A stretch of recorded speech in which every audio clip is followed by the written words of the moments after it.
देवियों और सज्जनों, नमस्कार, आदाब, सत श्री अकाल। मैं हूं आपका दोस्त अमिताभ बच्चन और ज्ञान के इस महामंच पर आपका स्वागत है। आज हम एक ऐसा प्रश्न लेकर आए हैं जो अक्सर हमारे युवा मन में कौंधता है। एक ऐसा सवाल जो विज्ञान और कल्पना के बीच की रेखा पर खड़ा है। सोचिए, जब हम रात में आसमान की ओर देखते हैं तो हमें टिमटिमाते तारे दिखाई देते हैं, लेकिन उन तारों के बीच हजारों सैटेलाइट्स यानी कृत्रिम उपग्रह पृथ्वी का चक्कर लगा रहे हैं, और उन्हीं में से एक है इंसान का बनाया सबसे बड़ा घर, अंतरराष्ट्रीय अंतरिक्ष स्टेशन यानी ISS। तो सवाल यह उठता है कि क्या ये हजारों तेज रफ्तार सैटेलाइट्स कभी ISS से टकरा सकते हैं? क्या अंतरिक्ष में एक बड़ा ट्रैफिक जाम हो सकता है? यह सवाल सुनने में जितना सीधा लगता है, इसका जवाब उतना ही दिलचस्प और विज्ञान से भरपूर है। तो कुर्सी की पेटी बांध लीजिए, क्योंकि हम अंतरिक्ष के इस महाप्रश्न का उत्तर खोजने के लिए एक लंबी उड़ान पर निकलने वाले हैं। कल्पना कीजिए, अंतरिक्ष में तैरता हुआ एक बहुत बड़ा घर, एक फुटबॉल के मैदान जितना बड़ा। जी हां, अंतरराष्ट्रीय अंतरिक्ष स्टेशन यानी ISS इंसानों द्वारा अंतरिक्ष में बनाया गया अब तक का सबसे बड़ा और सबसे जटिल ढांचा है। यह कोई साधारण सैटेलाइट नहीं है, बल्कि यह एक उड़ती हुई प्रयोगशाला, एक वेधशाला और एक घर है, जहां अलग अलग देशों के अंतरिक्ष यात्री मिलकर रहते हैं, काम करते हैं और ब्रह्मांड के रहस्यों को सुलझाने की कोशिश करते हैं। यह स्टेशन लगभग 28,000 किलोमीटर प्रति घंटे की अविश्वसनीय रफ्तार से पृथ्वी का चक्कर लगाता है। इसका मतलब है कि यह हर 90 मिनट में पृथ्वी का एक चक्कर पूरा कर लेता है। ISS पर मौजूद अंतरिक्ष यात्री एक दिन में 16 बार सूर्योदय और 16 बार सूर्यास्त देखते हैं। यह किसी साइंस फिक्शन फिल्म के सीन जैसा लगता है, लेकिन यह हकीकत है। ISS 5 बड़ी अंतरिक्ष एजेंसियों, अमेरिका की नासा, रूस की रोस्कॉस्मोस, यूरोप की ESA, जापान की JAXA और कनाडा की CSA का एक संयुक्त प्रोजेक्ट है। यह स्टेशन शांति, सहयोग और विज्ञान के प्रति इंसानी समर्पण का एक जीता जागता प्रतीक है, जो पृथ्वी से लगभग 400 किलोमीटर ऊपर हमारी परिक्रमा कर रहा है। देवियों और सज्जनों, जैसा कि हमने आपको बताया, अंतरिक्ष में सैटेलाइट्स किसी भीड़ भाड़ वाले बाजार की तरह यूं ही नहीं घूमते।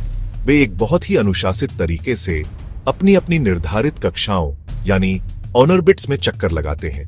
मुख्य रूप से सैटेलाइट्स के लिए 3 प्रकार के ऑनर्बिट्स होते हैं, LEO, MEO और GEO। चलिए इन्हें एक एक करके समझते हैं। पहला है LEO यानी लो अर्थ ऑनर्बिट। यह पृथ्वी की सतह से सबसे करीबी ऑनर्बिट है, जो लगभग 160 किलोमीटर से लेकर 2000 किलोमीटर की ऊंचाई तक फैला होता है। हमारा अंतरराष्ट्रीय अंतरिक्ष स्टेशन ISS इसी LEO में लगभग 400 किलोमीटर की ऊंचाई पर घूमता है। पृथ्वी की तस्वीरें लेने वाले सैटेलाइट्स जैसे हमारे देश भारत का कार्टोसैट सीरीज और कई वैज्ञानिक सैटेलाइट्स भी इसी ऑनर्बिट में रहते हैं। दूसरा ऑनर्बिट है MEO यानी मीडियम अर्थ ऑनर्बिट। इस ऑनर्बिट का इस्तेमाल मुख्य रूप से नेविगेशन सैटेलाइट्स के लिए किया जाता है। जी हां, जब आप अपने फोन पर GPS का इस्तेमाल करके रास्ता खोजते हैं, तो आप असल में MEO में घूम रहे सैटेलाइट से सिग्नल प्राप्त कर रहे होते हैं। और तीसरा और सबसे ऊंचा ऑनर्बिट है GEO यानी जियोस्टेशनरी अर्थ ऑनर्बिट। इस ऑनर्बिट की खासियत यह है कि यहां घूमने वाला सैटेलाइट पृथ्वी की घूमने की गति के साथ तालमेल बिठा लेता है। हमारे टीवी, DTH और कम्युनिकेशन सैटेलाइट्स जैसे भारत के INSAT और GSAT सीरीज के उपग्रह इसी ऑनर्बिट में भेजे जाते हैं। देवियों और सज्जनों, ऑनर्बिट्स के बारे में जानने के बाद भी आपके मन में यह सवाल जरूर आ रहा होगा कि अगर LEO में ही हजारों सैटेलाइट्स हैं, तो भी वे आपस में क्यों नहीं टकराते? इसका जवाब छिपा है अंतरिक्ष की विशालता में। हम अक्सर अंतरिक्ष को एक भीड़ भाड़ वाली जगह समझ लेते हैं, लेकिन सच्चाई इससे बिल्कुल अलग है। अंतरिक्ष इतना विशाल, इतना बड़ा और इतना खाली है कि उसकी कल्पना करना भी मुश्किल है। चलिए इसे एक आसान उदाहरण से समझते हैं। सोचिए, हमारे पूरे भारत देश में, जो कि 32 लाख वर्ग किलोमीटर से भी ज्यादा बड़ा है, सिर्फ 3 या 4 गाड़ियां चल रही हो। क्या उनके आपस में टकराने की कोई संभावना होगी? लगभग न के बराबर। अंतरिक्ष का मामला भी कुछ ऐसा ही है। जिस लो अर्थ ऑनर्बिट LEO में ISS और हजारों दूसरे सैटेलाइट्स घूमते हैं, उसका कुल आयतन अरबों खरबों क्यूबिक किलोमीटर है। इस विशालकाय क्षेत्र में कुछ हजार सैटेलाइट्स वैसे ही हैं जैसे एक बहुत बड़े महासागर में कुछ मुट्ठी भर मछलियां। असल में अंतरिक्ष 3D है। हो सकता है कि दो सैटेलाइट्स के ऑर्बिट एक दूसरे को क्रॉस करते हुए दिखें, लेकिन वे अलग अलग ऊंचाई पर होते हैं, ठीक वैसे ही जैसे एक फ्लाईओवर के ऊपर से गाड़ी गुजर जाती है और नीचे से दूसरी गाड़ी, बिना एक दूसरे को छुए। यहीं पर दुनिया की अंतरिक्ष एजेंसियां, जैसे हमारी अपनी ISRO और अमेरिका की नासा, अंतरिक्ष के ट्रैफिक पुलिस की भूमिका निभाती है।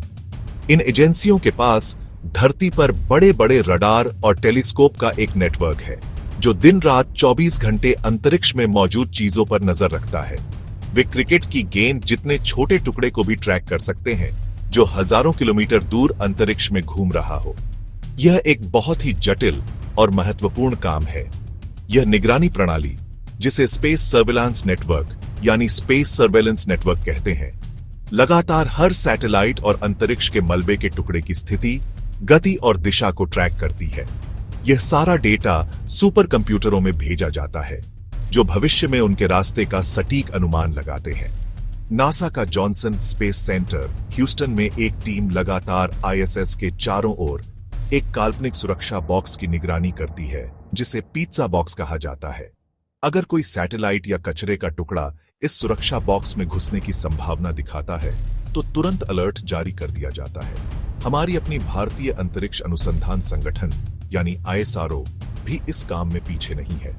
ISRO ने प्रोजेक्ट नेत्र यानी प्रोजेक्ट नेट्रा नाम से एक महत्वाकांक्षी परियोजना शुरू की है, जिसका उद्देश्य अंतरिक्ष में भारतीय सैटेलाइट्स की सुरक्षा के लिए एक स्वदेशी निगरानी प्रणाली स्थापित करना है।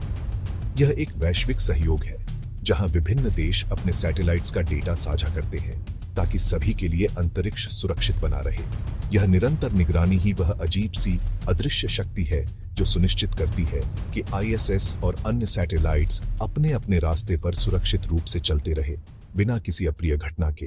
देवियों और सज्जनों, अब हम उस पड़ाव पर आ गए हैं जहां सवाल उठता है कि अगर निगरानी के दौरान पता चलता है कि कोई चीज ISS से टकराने वाली है, तो क्या होता है? क्या हमारे पास कोई एक्शन प्लान है?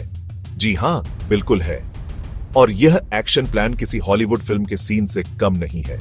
जब नासा के ग्राउंड कंट्रोल को यह पता चलता है कि कोई मलबा या सैटेलाइट ISS के बहुत करीब से गुजरने वाला है, तो वे एक विशेष प्रक्रिया को अंजाम देते हैं, जिसे डेब्री अवॉइडेंस मैन्यूवर या संक्षेप में DAM कहा जाता है।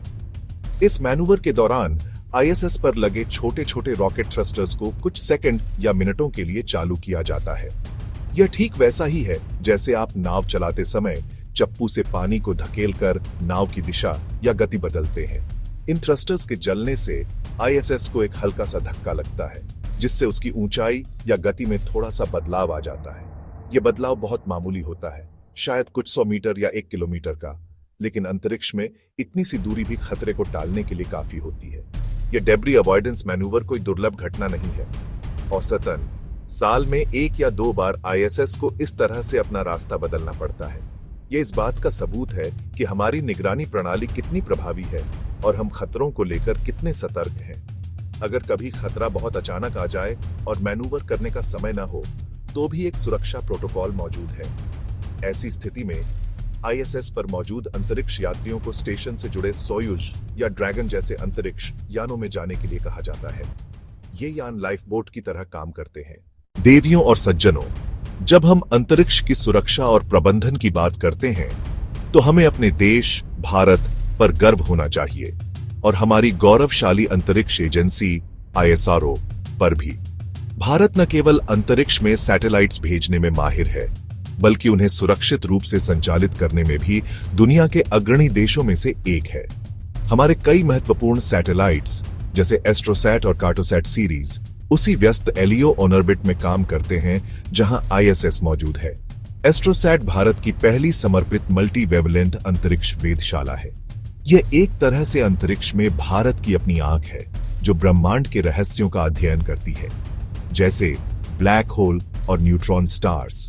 यह लगभग 650 किलोमीटर की ऊंचाई पर पृथ्वी का चक्कर लगा रही है। दूसरी ओर कार्टोसैट सीरीज के सैटेलाइट्स को भारत की आंख कहा जाता है। ये पृथ्वी की बहुत ही हाई रिजोल्यूशन तस्वीरें लेते हैं, जिनका उपयोग शहरी नियोजन, ग्रामीण विकास में होता है। नक्शे बनाने और देश की सीमाओं की निगरानी जैसे महत्वपूर्ण कामों में भी। आईएसआरओ इन सभी सैटेलाइट्स को बेंगलुरु में स्थित अपने टेलीमेट्री, ट्रैकिंग और कमांड नेटवर्क यानी आईएसट्रैक से लगातार ट्रैक करता है। आईएसट्रैक यह सुनिश्चित करता है कि हमारे सैटेलाइट्स अपने निर्धारित ऑर्बिट में ही रहे। हाल ही में एक घटना ने आईएसआरओ की क्षमता का प्रदर्शन किया, जब एक पुराना निष्क्रिय हो चुका रूसी सैटेलाइट हमारे एक कार्यरत सैटेलाइट के बहुत करीब आ गया था, तो आईएसआरओ के वैज्ञानिकों ने सफलतापूर्वक एक टकराव बचाव मैन्यूवर किया और अपने सैटेलाइट को सुरक्षित रूप से रास्ते से हटा दिया। देवियों और सज्जनों, अब तक हमने जो भी जाना उससे यह तो साफ है कि वर्तमान में हमारे पास आईएसएस और सैटेलाइट्स को सुरक्षित रखने के लिए बेहतरीन प्रणालियां मौजूद हैं। लेकिन हमें भविष्य की चुनौतियों को भी नजरअंदाज नहीं करना चाहिए, और भविष्य की सबसे बड़ी चुनौतियों में से एक है अंतरिक्ष का कचरा या स्पेस जंक। यह अंतरिक्ष का कचरा क्या है? ये पुराने, खराब हो चुके सैटेलाइट्स, रॉकेट के छूटे हुए हिस्से और टकराव से पैदा हुए छोटे छोटे टुकड़े हैं, जो आज भी हजारों किलोमीटर प्रति घंटे की रफ्तार से पृथ्वी का चक्कर लगा रहे हैं। आज की तारीख में अंतरिक्ष में लाखों की संख्या में मलबे के टुकड़े घूम रहे हैं। एक छोटा सा पेंट का टुकड़ा भी अगर आईएसएस से टकरा जाए तो गोली से भी ज्यादा नुकसान पहुंचा सकता है। इस समस्या को केसलर सिंड्रोम कहते हैं, जहां एक टकराव से और टुकड़े बनते हैं जो और टकराव पैदा करते हैं, और यह एक चेन रिएक्शन बन जाता है। अगर इस पर ध्यान नहीं दिया गया तो भविष्य में एलईओ ऑर्बिट इतना भीड़ भाड़ वाला और खतरनाक हो सकता है कि वहां नए सैटेलाइट्स भेजना या आईएसएस जैसे मिशन को चलाना लगभग नामुमकिन हो जाएगा। लेकिन घबराने की बात नहीं है, क्योंकि दुनिया भर की अंतरिक्ष एजेंसियां इस समस्या को लेकर बहुत गंभीर हैं और इसके समाधान पर काम कर रही हैं। हमारी अपनी आईएसआरओ भी इस दिशा में महत्वपूर्ण कदम उठा रही है।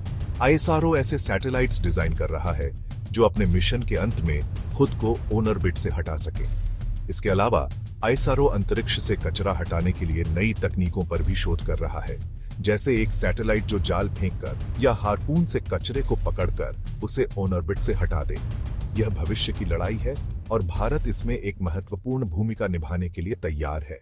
देवियों और सज्जनों, ज्ञान के इस लंबे और रोमांचक सफर के बाद हम वापस उसी प्रश्न पर आ गए हैं जिसके साथ हमने शुरुआत की थी। तो क्या सैटेलाइट्स अंतरराष्ट्रीय अंतरिक्ष स्टेशन से टकरा सकते हैं? कंप्यूटर जी, इस प्रश्न का सही उत्तर लॉक किया जाए। और सही उत्तर है सैद्धांतिक रूप से हां, लेकिन व्यावहारिक रूप से इसकी संभावना लगभग न के बराबर है। जी हां, यह संभव तो है, लेकिन इसकी संभावना इतनी कम है कि हमें इसके लिए चिंतित होने की जरूरत नहीं है। ऐसा इसलिए है क्योंकि हमारे पास इसे रोकने के लिए एक बहुस्तरीय, अत्यंत परिष्कृत और अनुशासित प्रणाली मौजूद है। हमने देखा कि कैसे सैटेलाइट्स को अलग अलग ऑर्बिट्स यानी एलईओ, एमईओ और जीईओ में बांटा गया है, जो टकराव की संभावना को स्वाभाविक रूप से कम करता है।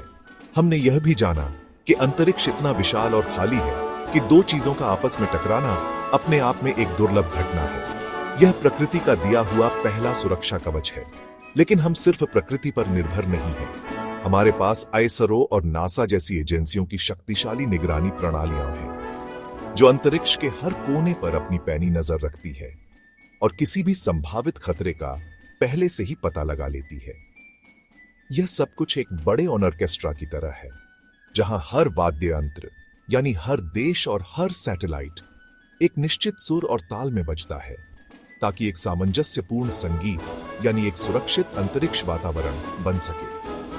तो अंतिम निष्कर्ष यह है कि आईएसएस और सैटेलाइट्स का टकराव न होना कोई संयोग या किस्मत की बात नहीं है, बल्कि यह विज्ञान, गणित, इंजीनियरिंग और अंतरराष्ट्रीय सहयोग की एक महान विजय है। तो अगली बार जब आप रात में आसमान की ओर देखें, तो याद रखें कि उन टिमटिमाते तारों के बीच इंसानियत का एक महल आईएसएस पूरी तरह से सुरक्षित है, क्योंकि धरती पर बैठे हजारों वैज्ञानिक उसके अदृश्य ट्रैफिक पुलिस के रूप में दिन रात काम कर रहे हैं। ज्ञान का यह सिलसिला यूं ही चलता रहेगा। नमस्कार।